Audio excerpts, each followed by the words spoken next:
மணிரத்னம் அவர்களின் தளபதி படத்தில் மம்பூட்டி அவர்களின் உதவியாளரில் ஒருவராக நாகேஷ் அவர்கள் வருவார். நாகேஷ் அவர்களிடம் 10 நாள் கால்ஷீட் வாங்கி இருந்த போதிலும் படத்தில் நாகேஷ் அவர்கள் நடித்த 3 காட்சிகள் மட்டுமே இடம்பெற்றிருந்தன.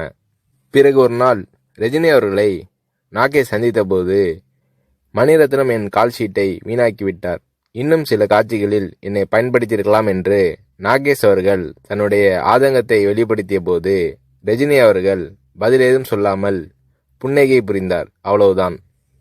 பின்னர் தான் நாகேஷ் அவர்களுக்கு ரஜினி அவர்களின் மௌனத்தின் அர்த்தம் புரிந்தது. ரஜினி அவர்களிடம் பேசிக்கொண்டிருக்கும் போது அங்கே இல்லாத 3வது நபரை பற்றி குறை சொல்லி பேசினால் ரஜினி அவர்கள் அதை விரும்புவதில்லை. 3வது மனிதரை பற்றி பேசுவதோ விமர்சிப்பதோ நாகரீகம் இல்லை என்பது ரஜினி அவர்களின் பாலிசி. இது நாகேஷ் அவர்களுக்கு தெரிய வந்தபோது ரஜினி அவர்கள் மீதான மதிப்பு நாகேஷ் அவர்களின் உள்ளத்தில் பல மடங்கானது.